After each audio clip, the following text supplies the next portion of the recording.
Hey everyone, this is going to be the shop update. I think we're going to try and do one of these every week. So this week what's going on is the Monte Carlo. I was going to be moving it first thing this morning over to the hoist to get it on the chassis, but I discussed with the customer, we weren't going to be doing much with door gaps before, but we are going to actually do a little bit.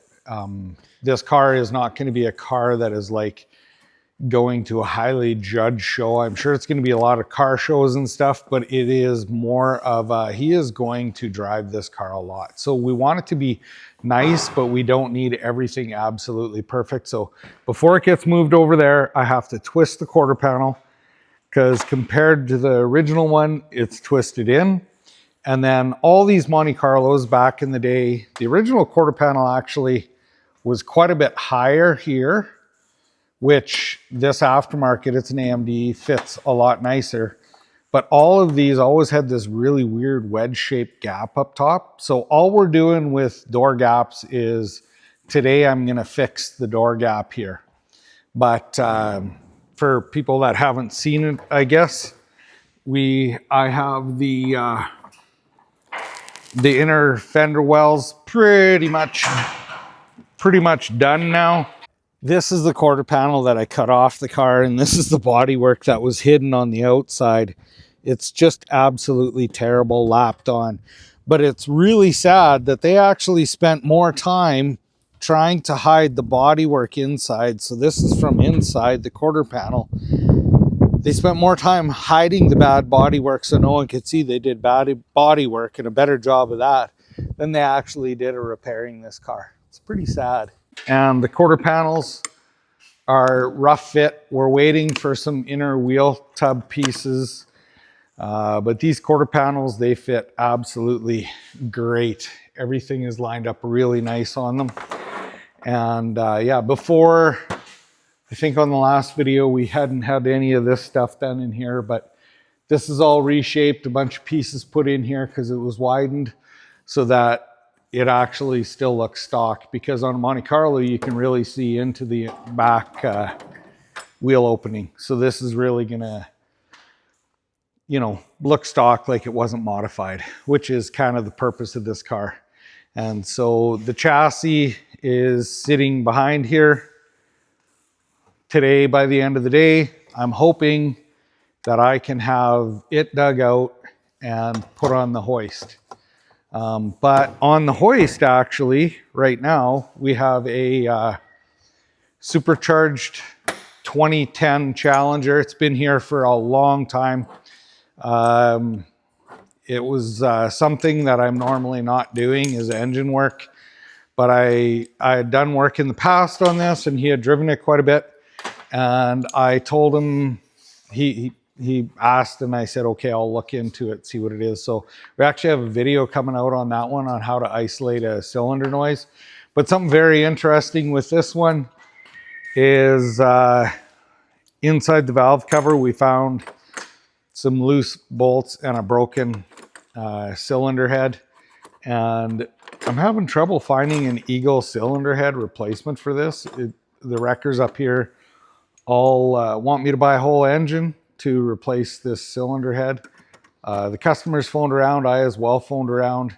I might have a line on one, but what we're gonna do is, because I believe this was broken from loose bolts, I'm actually going to weld this back together and see if it lasts. We're still gonna look for a cylinder head to have one on hand if this doesn't hold. I'm pretty confident it's gonna be a good repair. This is something I would do on mine. But anyway, it is torn down. Supercharger's off. It's a really nice car. It's a pretty quick car. Yeah, so this is actually I don't know, the lighting isn't the best here, but we have rocker shaft bolts that are loose and push rods that are out of it, because this bottom rocker shaft is literally, the bolts are loose in it. And then Marray is my awesome little helper. What are you doing today? I am just cleaning up. We always got stuff everywhere from working, so. Marray comes in a couple days a week, so I am like the Cookie Monster. I leave crumbs and stuff everywhere, and when she comes in, she'll come in the morning and do a big cleanup after me. It really helps me be able to produce a lot of the shop. She's a huge help, and she works on our own personal stuff a lot, which is huge. She's learning lots. Are you liking learning lots? Yeah, lots to learn. Perfect. And then we got one other interesting, there's some cars outside that need to go on the dyno.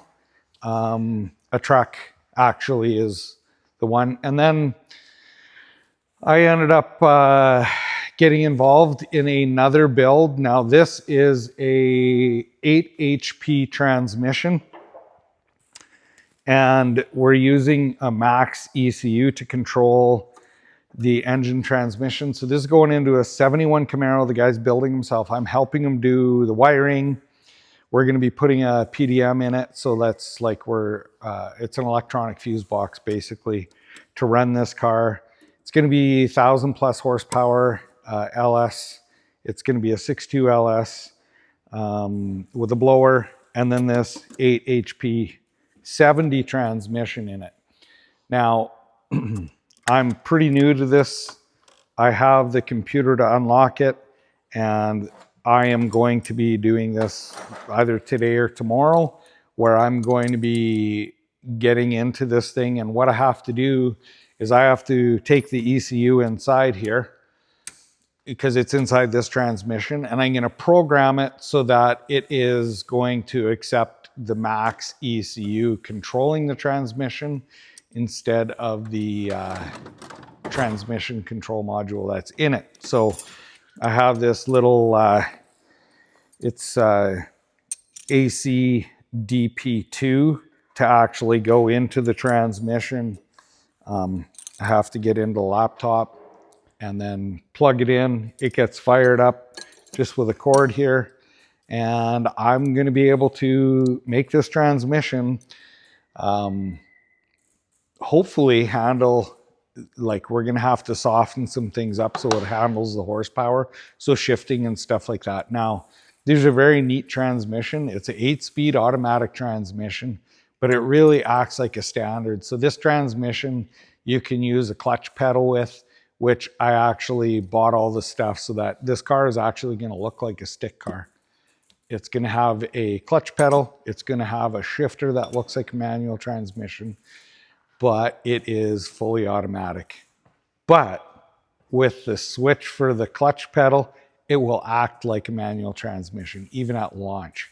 So very interesting transmission. Now this transmission, just for some detail of it, the 8 HP 90s, well, the 70s, I think came in some of the lower horsepower Hellcats, but these are in Dodge trucks, they're in BMWs, they're in all sorts of different vehicles.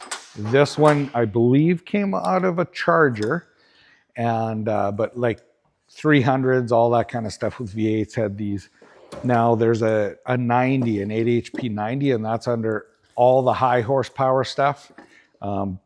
They're physically way bigger, as well as they take a lot of horsepower to turn. So we went with the 70. There are some internal parts that we can get to strengthen this. We have a bunch of different pulleys for the blower. And so what's going to happen is I'm going to tune this to the highest horsepower. Then we're going to start running it at the lowest amount of boost that we can to get used to the car, see how the transmission holds and so on. And if it holds well, we're going to probably upgrade the transmission with some stronger internals and extra clutch plates. But so that's just me dreaming. I'm super excited about this. I love the newer tech, and why not kind of keep up with the times? A lot of people are already starting to do this, so pretty excited about it. I almost forgot. Marray reminded me that in the last video, was really hurting. My knees still are not feeling awesome, but they're a whole bunch better. I had a friend of mine, Tom, come by, and he is, I don't even know what his title is, but he knows what he's doing. He's like a trainer for a sports team in medicine hat here. I don't want to give any more detail because I don't know if he wants to be known on a video. But anyway, thanks, Tom. He really helped me get some more mobility in my knees, and it's just been awesome that way. So still a ways to go. I won't be running anytime soon. Like maybe when I die and go somewhere, then I'll be able to run again, but not today. Anyway, I really appreciate everyone that is watching what's going on in the shop and the videos and the how-tos and whatever, and I'll try and get you some more detailed videos with actually how we do some things around here. I can't record everything. I have a lot of work to do, but it's pretty crazy. How long ago, hun, was it that that we hit 1 million views? Like 2 weeks ago, something like that? Yeah, so pretty excited. And then the amount of comments that I get from you guys is like super helping the channel. And it's, yeah, it's just nice to be able to communicate with people that are watching and be able to help some people reaching out for help on stuff. So that's really cool. I absolutely appreciate you watching. So if you don't mind, keep watching and share the videos. And I hope you enjoy this one, and we'll continue doing these. Thanks so much for watching. Have a great day.